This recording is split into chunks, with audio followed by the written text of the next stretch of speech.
নমস্কার সবাইকে। আপনারা সবাই কেমন আছেন? আশা করি ভালোই আছেন। আমিও ভালো আছি। আজকে বানাবো বেগুন শস্য। তার জন্য লাগবে লম্বা লম্বা করে বেগুনগুলো কেটে নিয়েছি, আর টমেটো রেখেছি কেটে। এখন কেটে রাখা বেগুনগুলোর মধ্যে একটু নুন, একটু হলুদ, একটু লঙ্কা গুঁড়ো আর একটু চিনি দিয়ে একটু সময় মেখে রাখবো। এইভাবে মেখে রাখলে নরম হয়ে যাবে একটু। আর অন্যদিকে একটু সাদা শস্য নিয়েছি আর কাঁচা লঙ্কা নিয়েছি, এগুলো শিল নোড়ায় বেটে নেব। ঝালটা যে যার মতো খান সেইভাবেই দেবেন। এখন কড়াইয়ে তেল দিয়ে দিলাম। তেল দিয়ে মেখে রাখা বেগুনগুলো একটা একটা করে ভেজে নেব। তেলটা গরম হয়ে গেছে, তাই এখন মিডিয়াম ফ্লেমে বেগুনগুলোকে ভাজবো। একদম লাল হতে দেওয়া যাবে না, একদম মিডিয়াম করে ভেজে নেব। বেগুনের এই রেসিপিটি অনেক ভালো লাগে খেতে। আপনারা বানিয়ে খেয়ে দেখবেন আর কমেন্টে আমাকে নিশ্চয়ই জানাবেন যে কেমন হয়েছে। বেগুনের অনেক রকম রেসিপি আছে, যা তার মধ্যে এটি একটি আপনাদের কাছে তুলে ধরলাম। বেগুনগুলো ভাজা হয়ে গেছে, এখন উঠিয়ে রেখেছি। তারপর শস্য আর কাঁচা লঙ্কাকে একসঙ্গে বেটে নিয়েছি।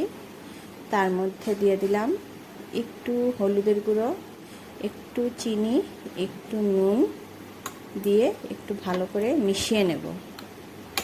মিশিয়ে এখন বেগুন ভেজে রাখা তেলের মধ্যেই কালো জিরা ফোড়ন দিয়ে দিলাম।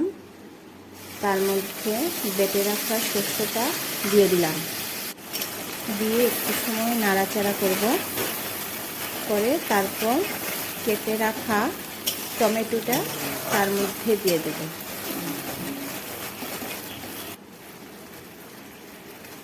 টমেটোটা আগে থেকে দিলে একটু নরম হয়ে যাবে।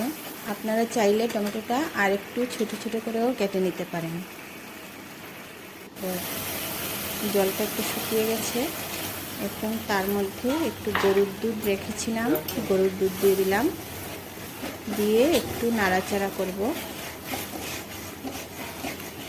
নাড়াচাড়া করে তারপর জলটা যখন একটু শুকিয়ে আসবে, তখন ভেজে রাখা বেগুনগুলো দিয়ে দেব।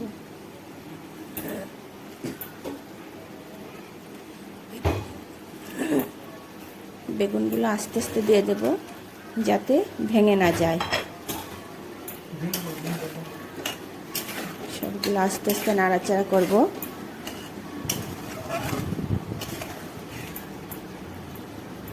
আমি যেইভাবে রান্না করেছি সেইভাবেই রান্না করে দেখবেন, খুব ভালো লাগে খেতে গরম গরম ভাতের সঙ্গে। জলটা একটু শুকিয়ে গেছে, এখন আস্তে আস্তে এগুলোকে নামিয়ে ফেলব। আপনারা যারা আমার ভিডিও দেখতে ভালোবাসেন তারা প্লিজ লাইক, কমেন্ট এবং শেয়ার করবেন।